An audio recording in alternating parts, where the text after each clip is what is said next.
Bonjour à tous et bienvenue sur Objectif Autonomie. Aujourd'hui, nous allons parler de mon terrain. Et ben oui, je ne me voyais pas parler en fait de mes projets futurs sans vous parler du terrain, puisque mon terrain impacte directement mes choix dans le futur projet. Et ben c'est tout, c'est parti, on y va, allez go.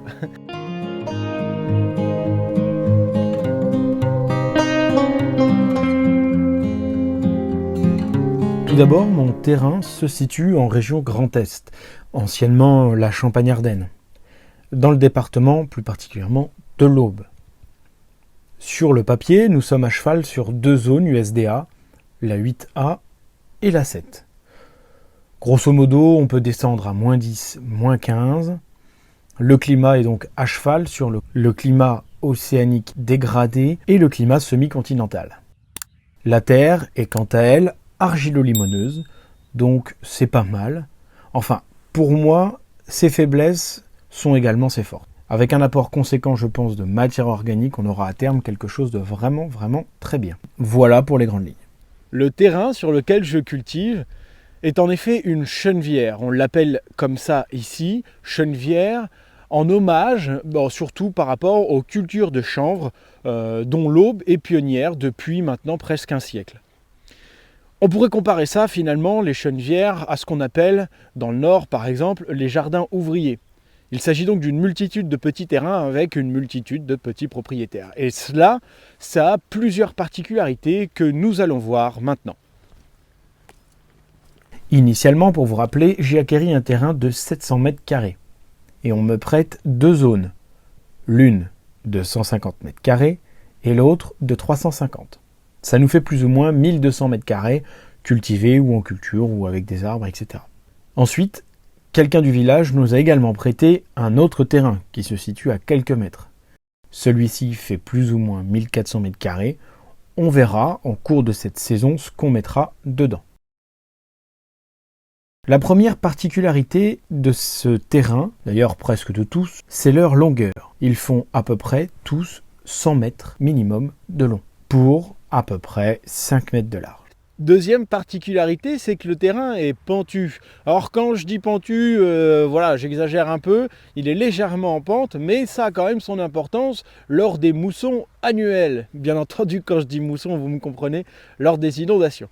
Alors du coup, on est sur à peu près 1 voire 2% en pente, dans ce sens-là.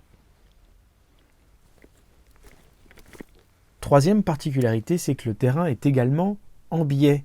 Encore une fois, avec un angle très faible, du coup, lors de la montée des eaux, une partie du terrain peut rester inondable, comme par exemple cet été. Quatrième particularité, le terrain se situe dans une cuvette. En fait, il est en contrebas du village, et donc toutes les eaux pluviales, le trop-plein de l'étang, mais aussi la chute d'un petit ruisseau, arrivent par ici. Ce petit ruisseau n'a pas un grand débit. Généralement, en été, la source se tarit. Donc, en gros, vous connaissez la chanson. Quand on a des fortes pluies, on peut avoir des risques d'inondation. Maintenant, on sait que le terrain peut être inondé en été.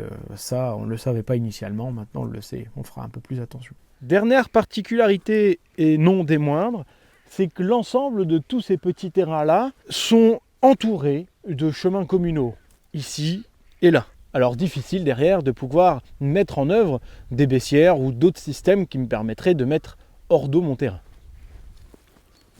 Voilà, on a fait le tour du terrain. Grâce à cela, vous allez comprendre mieux mes choix à venir. Maintenant que vous avez visualisé mieux le terrain, si vous avez des idées, comment limiter la casse lors des inondations, personnellement, moi, je vois pas vraiment de solution qui ne soit pas coûteuse ou qui demande un gros chantier. Donc, j'ai décidé vraiment de faire autrement. Toutefois, je vous dis encore une fois, on ne sait jamais, ça se trouve, l'un d'entre vous a la solution. Alors, n'hésitez pas à écrire en commentaire, je serai ravi de les lire et d'y répondre. Bon, Objectif Autonomie, c'est terminé pour aujourd'hui. Merci d'avoir regardé la vidéo jusqu'au bout. Comme d'habitude, un petit pouce en l'air, un petit commentaire, un petit partage. Abonnez-vous, ça aide la chaîne à progresser. Et puis ça m'aide moi aussi à me motiver et à continuer à vous montrer ce chemin un peu compliqué quand même, on va pas se mentir, vers l'autonomie. Merci à ceux qui étaient là depuis le départ. Merci à ceux qui viennent d'arriver, ça me fait vraiment plaisir. Je vous retrouve la semaine prochaine. Ciao, bye bye.